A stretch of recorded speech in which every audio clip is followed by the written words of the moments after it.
Apalagi yang harus kita cari selain upaya yang ada, ilmu yang sudah ada, kerja yang sudah kita lakukan? Apa lagi?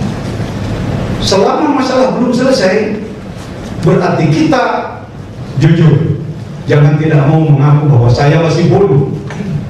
Bodoh bukan tidak punya ilmu, tapi bodoh adalah kekurangan ilmu. Saya sendiri Al-Mukarram 10 tahun berkelana mencari ilmu ini. Barulah saya bertemu tahun 90. Padahal dari saya ke Surabaya cuma 200 km, cuma 3 jam perjalanan. Tapi karena izin Allah, saya harus berkelana dulu Banten, Jawa Tengah, Jawa Timur, Madura, mana-mana. Baru kali tadi ketemu dengan kitab Tafsir. Alhamdulillah. Ini mudah-mudahan tidak sombong masyarakat jamaah di kampung kami. Yang dulunya yang berjamaah subuh cuma 4 orang. Saya tahu Pak Icu, Pak Ocin, Pak Aju, Pak Mungkin, ingat saya dulu. Saya pulang dari pondok yang berjamaah subuh, sekarang bisa kita menggerakkan sampai beratus-ratus, 1 sampai 40 orang dan lain-lain. Alhamdulillah. Ini ilmunya kita mesti dulu. Dan antara lain yang ditambah dengan yang lain-lain, yang pokoknya kita mesti dulu. Nah, kira-kira perawatnya sudah lumayan ya? Perawatnya dulu. Jadi kita melihat dulu persoalan, kita diagnosa dulu. Ini terapinya ini. Barusan saya mendiagnosa apa sih penyakitnya, apa sih penyebabnya. Penyebab utamanya adalah nafsu. Kalau Imam Ghazali mengatakan apa? Yang pertama nafsu, yang kedua kebenaran, yang ketiga sesama manusia, yang keempat adalah syaitan. Rata-rata di kalangan masyarakat di nomor 1 kan syaitan.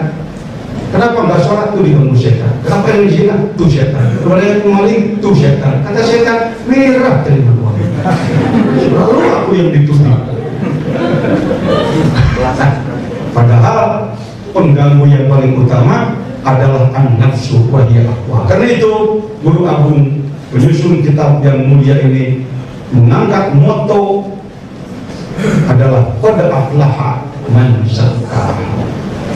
Qad harap tahqiq, aflaha fi'il madhi. Kalau qad masuk fi'il mudhari di mana? Taklil. Kadang-kadang kita terjemahkan. Tapi kalau sudah masuk pada fi'il madhi, tahqiq, pasti bahagia. Man manusia zakkaha, yang melakukan upaya pembersihan nafsu. Nafsu wa masawah kan dari sana ini. Wa qad khaba man dassaha. Apa menterjemahkannya khaba? Silakan dia. Mengotori boleh. Ya. Wa qad khaba dassaha. Dassaha mengotori atau khaba yang mengotori? Lihat lagi. Harus hati-hati, ini Quran. Ada yang terjemahnya Pak? Sesungguhnya berhubungan orang yang sudah jiwa itu sesungguhnya berhubungan orang yang mengotorinya. Kurang jelas Pak bicaranya ini. Sesungguhnya beruntunglah orang yang mensucikan jiwa itu, dan sesungguhnya merugilah orang yang meruginya. Khoba merugi, dasa mengotori atau membiarkan kotor. Membiarkan kotor. Boleh. Jadi yang pasti bahagia adalah yang membersihkan nafsunya, jiwanya, qalbunya, rohnya, akalnya. Kok jadi banyak nyahnya pakai buka Ihya. Ihya Ulumuddin Imam Al-Ghazali menyatakan 4 kalimat maknanya itu juga. Al-qalbu, ar-roh, an-nafsu, dan al-aql. Lagi-lagi tugas kita sama, menjelaskan tentang itu kepada umat. Karena umat kebanyakan memahami bahwa nafsu adalah marah. Kita lewat, kita keinjek, lalu kita marah. Kurang aja kamu, jangan nafsu. Akal adalah fikir, kolbu adalah daging hati. Sedangkan apalagi ruh adalah nyawa. Nanti akan dijelaskan ke depan, insyaallah. Kalau kita melihat kitabnya Imam Ghazali, ini adalah satu. Itu juga. Bahagialah, pasti akan bahagia orang yang membersihkan kalbunya, membersihkan nafsunya. Dari apa? Dari rozail, dari sifat-sifat buruk. Dan pasti akan merugi orang-orang yang apa? Yang membiarkan kalbunya ada kotorannya. Ini adalah pembukaan dengan menyebut nama Allah yang Maha Pengasih dan Maha Penyayang. Segala puji bagi Allah yang telah memberikan petunjuk kepada ini, yang dimaksud adalah ini. Dan kita tidak akan mendapatkan petunjuk kalau Allah tidak menunjukkan kita. Rahmat dan salam semoga dilimpahkan kepada baginda Rasulullah, manusia pilihan, dan keluarganya, sahib-sahibnya adalah orang-orang pilihan. Setelah itu, fa'lamu ma'asyiral ikhwan, ketahuilah wahai saudara-saudaraku. Apa yang harus diketahui? Nanti dulu diberi dulu jumlah muqarrabah, jumlah du'aiyah. Ja'alanallahu, semoga wahai saudaraku kita dijadikan manusia-manusia, wa iyyakum, kami dan kamu sekalian, minaz zakirina lahu katsira, dijadikan manusia-manusia yang banyak berzikir. Dan dijadikan manusia wa minal ladzina la tulhihim amaluhum wa la auladuhum an dzikrillah. Kalau memakai ilmu sastra, apa ini maksudnya? Ilmu badi'. Badi' apa ini? Badi' iktibas, ya. Mengangkat Al-Quran menjadi kata-kata beliau. Ini bukan ayat, tetapi semakna dengan ayat. Apa yang harus diketahui? Anna zikra, karena jumlahnya jadi maf'ul, sejumlahnya zikir min afdolil umuril fadhaili, termasuk yang paling utama di antara segala sesuatu yang mempunyai keunggulan. Ya, itu kebiasaan orang pesantren kita kuning, berharap harfiah aja dulu, jangan dulu dibebaskan. Kita sering-sering cepat bebas kalau terjemah. Tahu-tahu targetnya rusak target, rusak makna, rusak paham, rusak hukum. Ya, nggak usah merasa tidak modern. Saya sudah biasa kalau ngaji nanya dulu, kadang ke santri saya tanya, gimana ini? Nggak usah seakan-akan kita ini serba tahu nggak tahu ya. Kita bukan Tuhan. Ini hobi Indonesia. Kalau sudah pegang mic, seakan-akan dia jadi serba tahu. Ditanya mendadak jawab terus. Nggak tahu jawabannya melenceng. Yang dengar orang bodoh, ngangguk aja. Kasih ya. Dijadikan manusia yang tidak dipermainkan oleh anak-anak dan hartanya, sehingga ia meninggalkan zikir kepada Allah. Zikir adalah termasuk sesuatu yang paling unggul di antara segala sesuatu yang memiliki keunggulan. Sesuatu yang memiliki keunggulan banyak sekali. Sholat unggul, sedekah unggul, haji unggul, jihad unggul, infak unggul, saum unggul, tolong menolong unggul, semua keunggulan banyak. Di antara semua yang memiliki keunggulan, zikir adalah yang terunggul. Sebenarnya lihat nanti di depan pengusaha apa menyebutkan saya sebenarnya cuma mengumpulkan, bukan menulis sendiri. Jadi yang bicara begini bukan pengusaha apa ini. Beliau mengangkat kata-kata Syekh Abdullah Alwi Al-Haddad dalam kitab An-Nasaihud Diniyah. Kawan-kawan yang pernah ngaji Nasaihud Diniyah pasti tahu ada bab fikir. Ini babnya. Kenapa beliau mengangkat kata-kata ini? Karena banyak orang yang menganggap bahwa zikir bukan afdhalul qurban. Coba tanya masyarakat kita, kebanyakan masyarakat kita kalau ditanya, tawarkan kepada mereka antara zikir dan doa banyak rezeki. Kira-kira kemana mereka menomor satukan? Pak, ini ada dua amplop. Yang nomor satu adalah doa banyak rezeki, insya Allah. Kalau Bapak mengamalkan ini, cepat maju usahanya, Pak. Nah, ini satu amplop lagi ilmu tentang fikir untuk membersihkan kolbu. Silakan mau yang mana? Kira-kira kemana orang? Ke doa banyak, termasuk yang hadir. Nah. Ya, ini. Jadi yang afdal adalah Asmaul Husna Jarosah ketimbang zikir ma'rifat. Di Indonesia bicara ini kan gak usah tersinggung, memang sudah merata. Orang lebih mengejar buah pisang ketimbang ngurus pohon pisang. Urus pohon pisang, buahnya datang sendiri.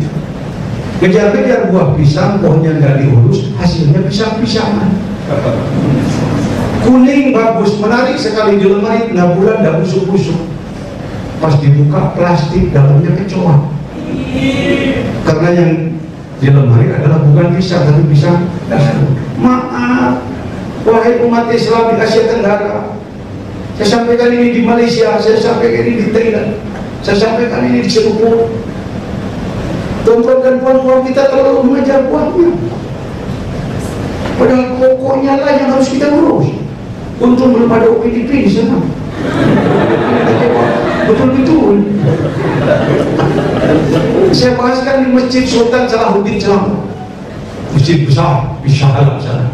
Bukan sombong, sok tukang main luar negeri. Tapi ini kenyataan. Kebanyakan umat Islam di kita, kalau kontak dengan Allah, mohon maaf, bukan mendahulukan syukur dan taubat, tapi yang didahulukan adalah permintaan. Maka seakan-akan kita pengatur Tuhan. Ya Allah, panjangkan umur saya, Allah jangan pendekkan.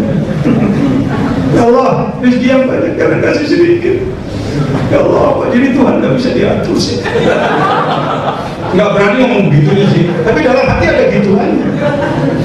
Lucu itu, Fir'aun kecil itu.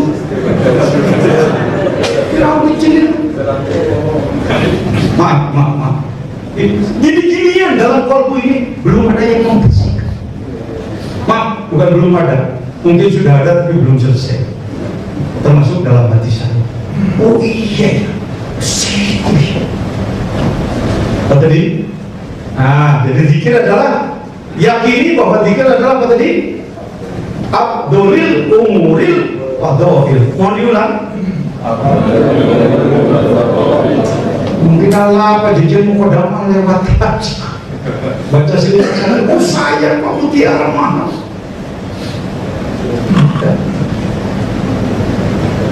Umat Islam di kita tidak mengedepankan zikir, bahkan salah paham terhadap ahli zikir. Awas, jangan dekat-dekat dengan orang ini. Kenapa jangan? Aliran. Oh, aliran sesat. Nambah terus. Jangan dekat-dekat dengan orang ini karena torekan, aliran sesat. Allahu Akbar. Alhamdulillah. Alhamdulillah banyak pekerjaan kita, banyak proyek yang harus diselesaikan. Wa abdulil qurbat. Apa katanya? pekerjaan-pekerjaan yang bersifat qurbah kepada Allah, pendekatan kepada Allah sungguh sangat banyak. Ketahuilah qurbah yang paling utama adalah zikir.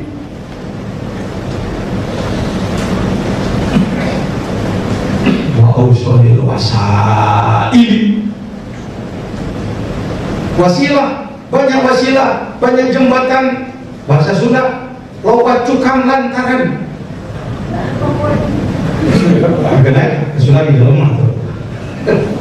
Banyak sekali jembatan, sesuatu amalan maksudnya yang bisa mendekatkan diri kepada Allah. Banyak. Kalau orang sini mungkin menyebutnya banyak. Orang Sunda nyebut dari belum. Cuma banyak jalan wasilah kepada Allah. Kalau Anda mencari mana sih wasilah yang paling cepat menyampaikan diri kita kepada Allah, jawab bukan. Ini pentingnya karena kita usulnya belum dibuka, gak berani ngomong zikir. Diulang lagi. Sebab saya bukan kuli bahas kita. Saya ingin orang mendengar, masuk ke otaknya, tembus ke rasanya, bangkit dia, bangkit masyarakat, bangkit Indonesia, bangkit Islam. Situ lagi Pak. Baik. Apakah perkara-perkara yang memiliki keagungan itu banyak? Banyak. Tapi yang paling agung adalah yang lain. Apakah kegiatan-kegiatan amalan yang bersifat qurbah, dekat kepada Allah itu banyak? Yang paling utama adalah sebenarnya sih terpaksa kejadian saya ngomong begini. Kejadian ngomong gak apa-apa. Apakah wasilah jembatan yang bisa dipakai oleh kita untuk mendekatkan diri kepada Allah banyak? Tapi yang paling mampu menyampaikan kita kepada Allah adalah ini kitabnya. Kalau dianggap kita usul salah, Nasaihuddin kitabnya. Nasaihuddin salah, Syekh Abdillah Ali Al-Haddad Waliullah. Beranikah Anda menyalahkan dia? Membentur cadas orang sebut, membentur karangan. Beliau alim, Quran 30 juzuk ada di otaknya dan hafal, hadis ribuan hafal dan pengamal, sudah mencapai tingkat waliullah. Walaupun beliau maaf, orang yang tidak melihat matanya. Mana yang dijadikan dasar oleh An-Nasaihuddin yang menyebutkan begitu?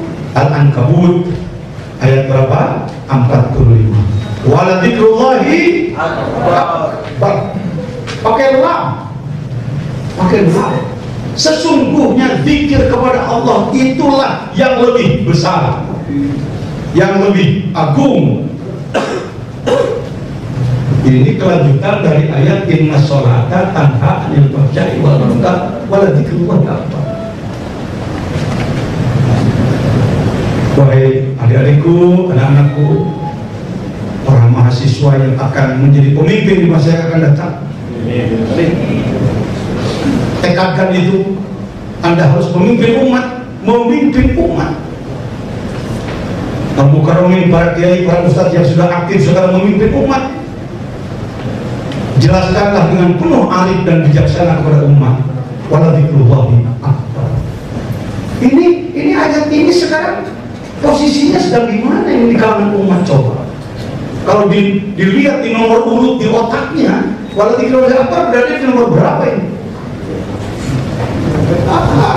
Wala uang akbar, wala duit akbar, wala mobil akbar, wala rumah akbar, wala emas akbar, wala pacar cantik akbar, wala pacar handsome akbar. Kalau kita memimpin umat harus bisa mengukur kira-kira ayat ini di otak umat sedang jadi nomor berapa. Tidak hanya menjadi pemimpin kagetan aja, kenapa terjadi begini? Kok panik? Karena zikir yang sebenarnya alat utama diposisikan di posisi nomor sekian. Mudah-mudahan saya tidak terlalu melenceng, saya menduga, karena memang kenyataan bergemanya kalimat la ilaha illallah di negeri tercinta ini nomor satu adalah bila ada gempa. Betul-betul